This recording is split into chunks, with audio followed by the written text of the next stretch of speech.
Greetings, everyone. I hope that this season has been good to you and you're looking forward. I don't really do New Year's resolution, because anytime I feel if you do anything, I do anything. I would have started my New Year's resolution long time. So I'll just be continuing. But for you, if you want to reset and start anew, you're totally free to do so. We have to take care of the temple that we have, and we want to be in the best frame of mind. Listen, you see, December period is a very rough period for my family.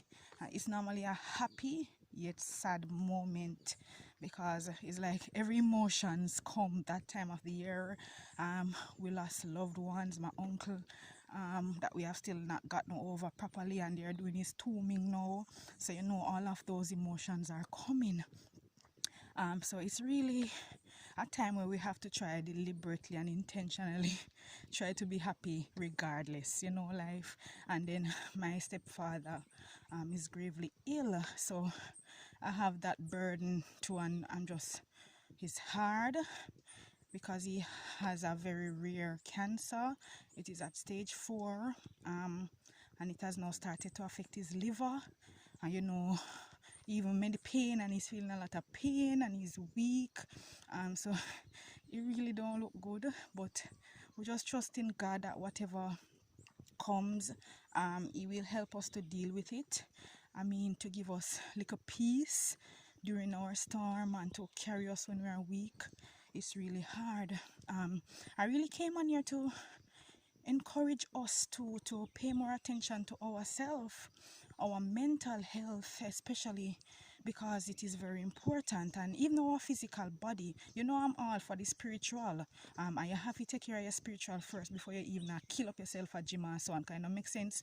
You look clean on the inside, but out on the outside, but inside you're dirty, like when you wash dirty plate. Or your house paint up nice and pretty and a glisten, but when you come in our house, you ramsack and you smell frownsy and all and everything. We want to be cleaning from the inside out first, and then because it's God's temple, that is one of the reasons I try to keep up my body, because I want to be able to go and do things physically, because you can't do weeky for the things of God. Right, so what I'm actually passing my father's house to. Remember, my father died some years ago. I was actually the one who found him dead in the house. Remember when me see him, I went in the house. I came home from college and I went to look for him, and I just see this big something on the floor right beside his table. It was him. He had died a couple days in the house naked. I don't live with him either. He had married and had kids, but marriage never really worked out, so they had moved out, so he lived alone. Well, he used to rent out the place because we live across from Westwood High School. I think he rented out part of the house to a couple, but they had gone home. I think it was the Easter period. So I came home for holidays, gone up there to look for my father because we don't live too far. I live down the flat and I can see his house on top of the hill. So I went to look for daddy, went down in the house, just see this big something. Trust me, I don't know when I get this strength. I just run out of the house, I scream and hold on the grill. And the way I was screaming so loud because I'm on a hilltop, it's like everybody here. I heard that I was disturbing the Westwood students who were doing CXC at the time. That is how my aunt and so came. When they came and checked him, his heart was swollen like a big coconut. I heard he died from a heart failure. And that's my father's side, heart failure, heart issues. And then on my mommy's side, most of my grandaunts and the older ones have hyper, the diabetes, the high one. I don't remember the name, but the hyper. That is why we're on the bigger side, because it is in our genes. The hyper, the diabetes, the pressure, and those among other things where I'm trying to keep myself up, especially when you have children. You want to keep up your energy with them. Those are some of my whys. I want to see me kill up myself to exercise, because I believe if you can try to prolong your life, you cannot change destiny, But if you can do whatever to prolong your life, I mean, why not? Research has shown that 75 to 98% of the illnesses and diseases that we have is our lifestyle. The things you eat, whether you exercise or not, especially your mindset, your thoughts. Your thoughts can kill you. A brain surgeon was telling us that when thoughts are things, what you think become things, they manifest, they come to life. So when you harbor negativity and so on, she said it creates like a black mass in your brain space. And then because your body does not know how to deal with that the black mass that is created, it starts sending chemical all over, I guess, to try to disassemble or to get rid of it. And it throw off your body in a state. That is why you have some people head lick per se. Mental, them gone, because your body don't know how to deal with that.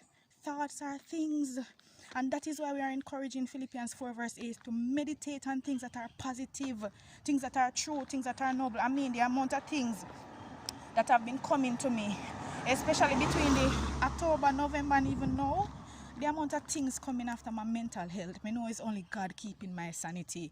And me, I tell you, say, me have to just cling to God closer than ever before. The amount of things, I mean, it's like I'm just being attacked left, right, and center. My marriage, everything just left, right, and center.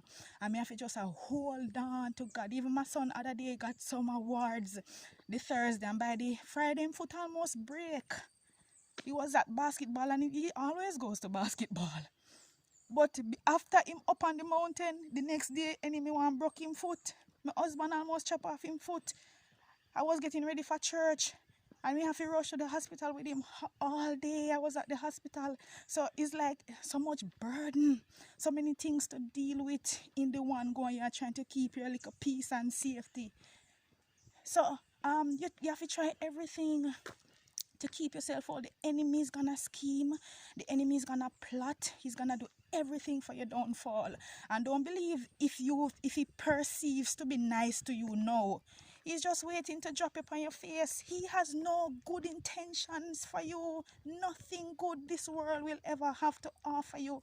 So you may be in a season and things look nice and pretty, but it is just a moment. Seasons come and seasons go, but one thing that remains forever and one thing that remains sure is God, the unchanging God. Even in Corona, when so many procedures and policies and COVID rules were changing, this minute you need mask, the next minute you don't. This minute you need vaccine, the next minute you don't. So many things are always changing, but there is a God who never changes, and that is who I cling to, the rock. So a lot of times you all see me smiling and carrying on and trying to keep myself happy. You would not even like to know the battles I am fighting. You wouldn't like to know how many things are coming after me, my mental health, want me to give up on myself. I mean, I say, you're mad. Me can't ever turn against God. You cannot fight against God and win, and it's like I have to keep reminding myself. And those are the things that keep me going. So I'm encouraging you, especially if you know you have certain sicknesses in your family. I would suggest you start taking care of yourself. You see, they're smoking and drinking something there. My father was a smoker, I was a drinker. It never end well for him. A lot of other people I know smoke and drink, end well for them. Them end up with some lung cancer and all manner of things. It's not good for your body either. It's not good for your body, and it put you in a state where sometimes you don't have any control over what you say, where you go. Some people get busted and beat up because they run bar and them lose themselves. I don't want to be in that state. So just use the season and just be careful as you go each day, because the enemy is prowling around like a roaring lion. He's not a roaring lion.